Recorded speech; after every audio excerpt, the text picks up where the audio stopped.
بسم اللہ الرحمن الرحیم۔ السلام علیکم ورحمۃ اللہ وبرکاتہ۔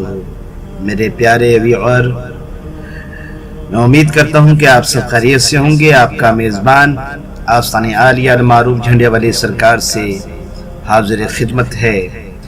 آج کی ہماری ویڈیو کا ٹاپک ہے کہ اولاد کا نافرمان ہونا۔ یہ بات بہت زیادہ غور و طلب ہے کہ بچے ذہنی طور پر جو کچھ قبول کرتے ہیں اس میں آدھا حصہ ماں باپ کی طرز فکر اور گھر کے ماحول سے بنتا ہے اور آدھا حصہ باہر کے ماحول سے۔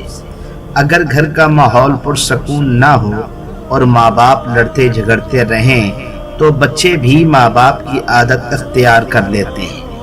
پھر یہ عادت ان میں پختہ ہو جاتی ہے۔ پہلے بہن بھائی آپس میں دست و گریباں ہوتے ہیں اور پھر ماں باپ سے لڑنا شروع کر دیتے ہیں، کیونکہ ماں باپ میں ذہنی ہم آہنگی نہیں ہوتی، اس لیے وہ بچوں کی عادت پرچشم پوشی اختیار کرتے ہیں۔ نتیجے میں بچے گستاخ ہو کر نافرمان ہو جاتے ہیں۔ ایسے ماں باپ جن میں ذہنی ہم آہنگی ہوتی ہے یہ اپنے مسائل کی تلخی کو اولاد کے سامنے ظاہر نہیں ہونے دیتے۔ ان کی اولاد ماں باپ کی خدمت گزار ہوتی ہے۔ بے جا لاڈ پیار یا بات بے بات سختی بھی بچوں کو باغی بنا دیتی ہے۔ یہ مسئلہ نہایت تکلیف دہ ہے۔ اللہ تعالی والدین کو اس سے محفوظ رکھے۔ طرز عمل میں تبدیلی کے ساتھ نافرمان اولاد کے لیے اگر یہ عمل کر لیا جائے تو اس کی برکت سے اولاد فرما بردار ہو جاتی ہے۔ ابھی آپ کے سامنے سکرین پر اللہ تبارک و تعالیٰ کا نام لکھا آ رہا ہوگا، یا مانعو۔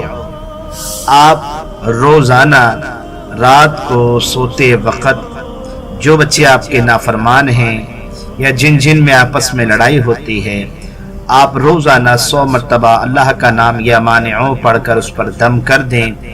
انشاءاللہ العزیز اللہ کے فضل و کرم سے اس کا رزلٹ آپ کو چند دنوں میں ہی آ جائے گا۔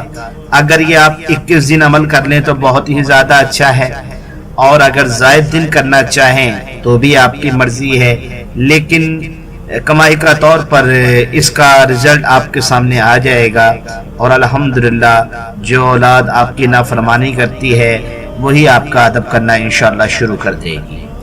میں امید کرتا ہوں کہ یہ ویڈیو آپ کو ضرور پسند آئی ہوگی۔